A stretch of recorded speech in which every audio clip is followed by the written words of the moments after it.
Pemirsa, bertujuan untuk memberikan informasi dan literasi tentang sejarah Gua Selomangkleng, Disbud Parpora Kota Kediri menggelar seminar kajian koleksi Museum Erlangga selama 2 hari.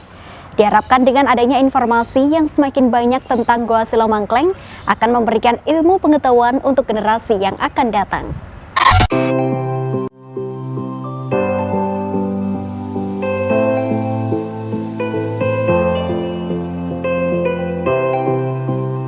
Bertempat di Museum Erlangga Kota Kediri inilah Dinas Kebudayaan dan Pariwisata, Pemuda dan Olahraga menggelar seminar kajian koleksi Museum Erlangga yang diikuti oleh mahasiswa serta budayawan yang digelar selama 2 hari, yakni pada tanggal 27 dan 28 November 2020. Seminar sekaligus belajar sejarah Gua Selomangkleng Kota Kediri ini pun diawali dengan penampilan tari gambyong dari Sanggar Budaya Nusantara Kota Kediri.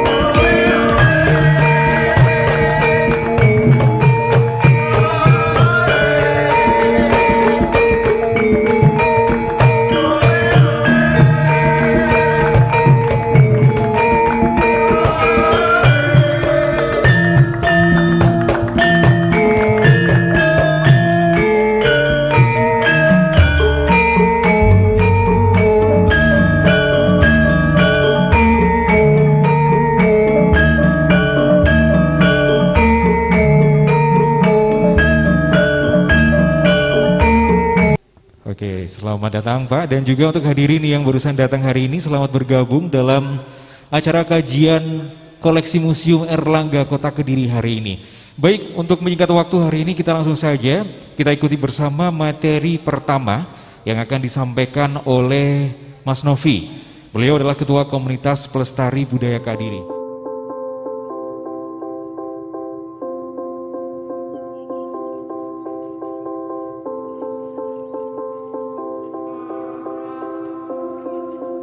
Dalam seminar kali ini, pemirsa, Disbud Parpora Kota Kediri menghadirkan 2 narasumber, yakni dari Ketua Komunitas Pasak, serta arkeolog dan akademisi dari salah satu perguruan tinggi di Malang. Di mana dalam seminar yang dilakukan hari kedua ini, akan mengupas penjelasan terkait jambangan batu dan relief Gua Selomangkleng, yang selama ini tidak banyak diketahui orang, bahkan pemuda dan masyarakat Kota Kediri sendiri. Disampaikan narasumber dari Komunitas Pelestari Sejarah Kediri bahwa koleksi jambangan yang dimiliki Museum Erlangga sangat sempurna, di mana jambangan yang merupakan wadah batu ini menjadi masterpiece karena sangat kaya ornamen.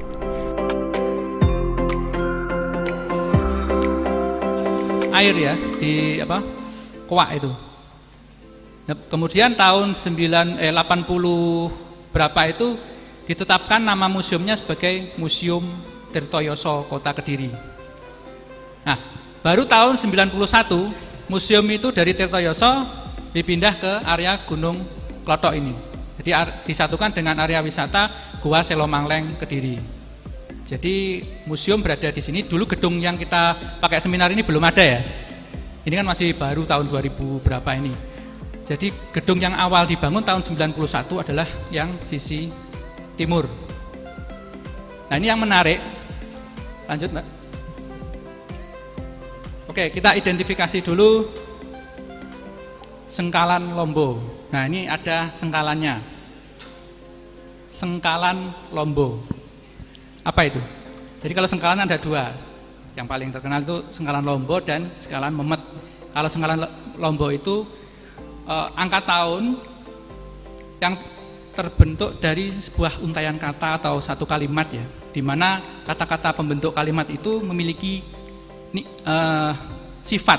Nah, sifat-sifat ini nanti yang bisa kita nilai, bukan nilai harga ya, tapi nilai ini mengandung unsur berapa. Seperti kosong, pokoknya yang berhubungan dengan kekosongan itu 0. Kemudian yang ada unsur-unsur jagat atau bumi, matahari, bulan itu dinilai 1. Ya mudahnya para itu judi-judi togel itu loh. Itu ternyata pakai konsep semacam itu. Ini na, tapi di bawah di atasnya ada wulu. Wulu kalau bahasa Jawa baru dibaca ya kan? Tapi kalau Jawa kuno dibacanya i. Kemudian itu adalah ma. Ma di atasnya ada layar. Jadi ini kita tulisnya rema, tapi bacanya nggak boleh ni rema, nggak boleh. Jadi layar itu ikut bacaan huruf sebelumnya, sebelum yang ditumpangi itu. Jadi ini dibacanya nirma, nirma. Lanjut. Nah, ini la tapi ada anuswaranya, dibaca lang, nirmalang. Jadi ini bacanya nirmalang. Nirmalang, nir itu apa? Tanpa, kosong. Mala itu noda, kotoran, penyakit. Molo, kena molo. Kena penyakit. Jadi nirmala itu tidak ada noda, bersih. Nilainya 0. Jadi Gunung Kelut itu kalau di negara Kertagama sebagai tempat bersemayamnya Hyang Acalapati. Itu yang dijadikan dewa suci pada masa Majapahit juga.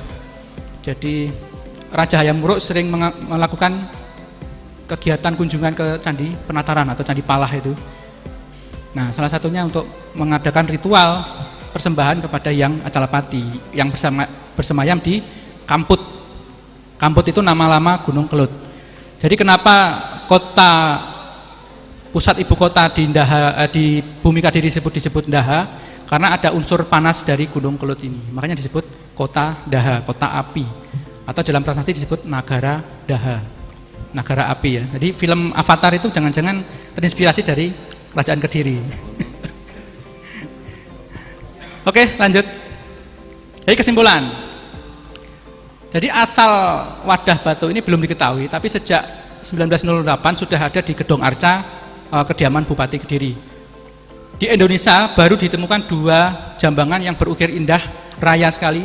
Itu pun dua-duanya ada di Kediri, yaitu jambangan yang di Museum Erlangga dan jambangan yang ada di Desa Nambaan, Kecamatan Ngasem, Kabupaten Kediri. Nah, bacaan Candra Sengkala, Sunyang Sagara Nirmalang Sasi. Jadi partikel NG yang di belakangnya Sunyang sama Nirmalang itu partikel penentu. Kayak kalau di bahasa Inggris ada the. Ya, the. Artinya the itu apa? Nggak ada kan? Tapi dia kenapa disisipkan dalam sebuah kalimat semacam itu. Nah, Candra Sengkala ini mengandung angka tahun 1040 Saka. Jadi pada masa pemerintahan Raja Bhameswara, raja dari Kerajaan Panjalu. Sedangkan jambangan yang di Kediri ini lebih cenderung kepada wadah air, bukan sarkofagus. Sekian dari saya. Wassalamualaikum warahmatullahi wabarakatuh. Pada penjelasan kedua, mengungkap tafsir relief Goa Selomangkleng, Kota Kediri. Hasilnya, Kediri pernah memiliki pemakaman terbuka mirip pemakaman Trunian. Berdasarkan relief Goa Selomangkleng, merupakan goa buatan untuk bertapa. Hal ini bisa dilihat dari nama, yaitu Selomangkleng, yang berasal dari kata selo atau batu dan leng atau lubang.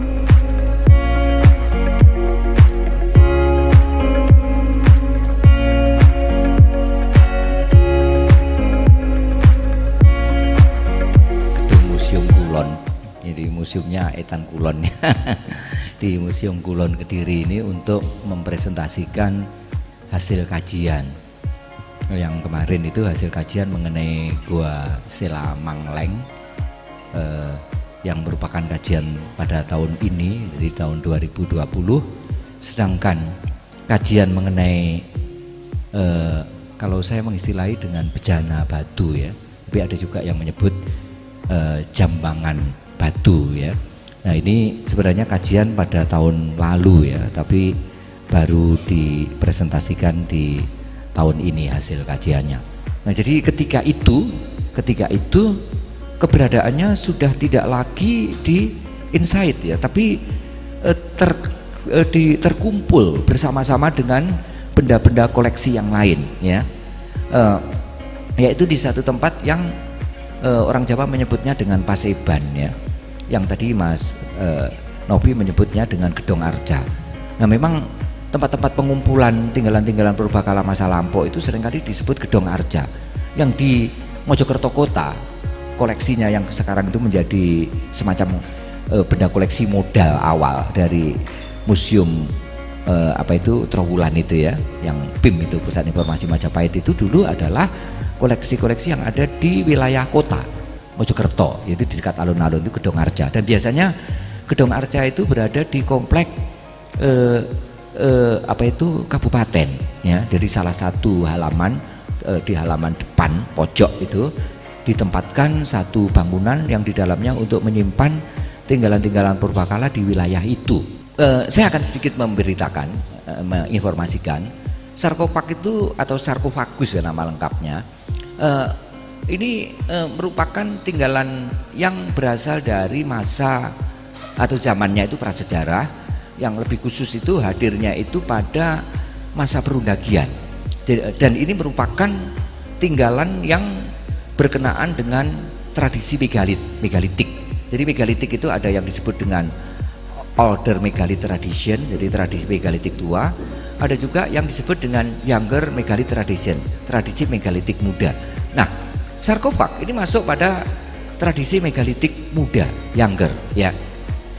Kalau kita bandingkan dengan sarkofag di tempat lain, sarkofag di tempat di jejak-jejak prasejarah baik yang di Jawa Timur banyak gitu ya, terutama di daerah Tapal Kuda, mulai dari Situbondo, Bondowoso, ada yang Banyuwangi dan sebagainya, dan menyebar sampai ke seberang di Bali gitu ya.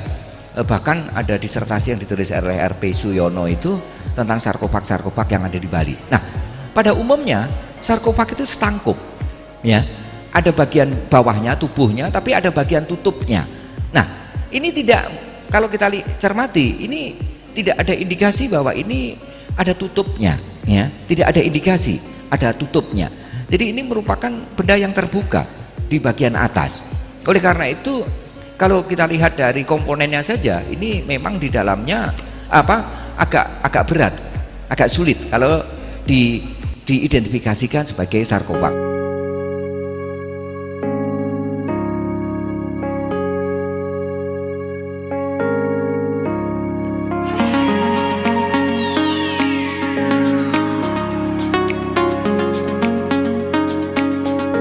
Nampak antusias para peserta seminar yang digelar oleh Disput Parpora Kota Kediri kali ini. Peserta banyak yang memberikan pertanyaan kepada narasumber terkait dengan kupasan sejarah dan cerita relief Goa Silomangkleng yang sampai saat ini menjadi ikon wisata sejarah di Kota Kediri.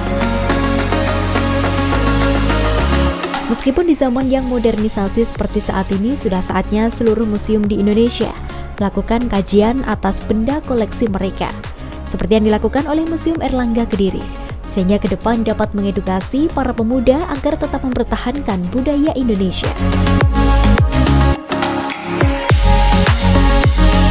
Di mana dalam kajian seminar kali ini juga ditutup dengan tampilan dari teater Merah Putih dan menyanyikan lagu Padamu Negeri sebagai rasa cinta kepada tanah air Indonesia.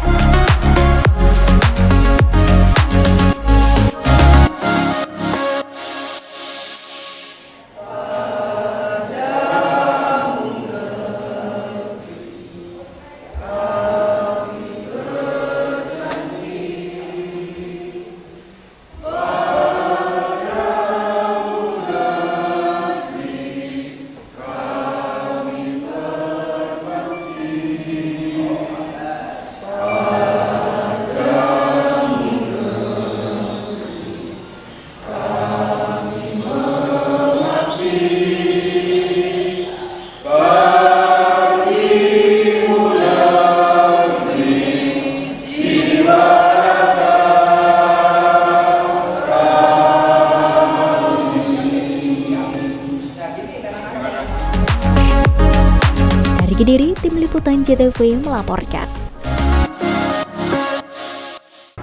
Pemirsa, informasi tadi sekaligus menutup jumpa kita pada Kembang Lambe edisi hari ini.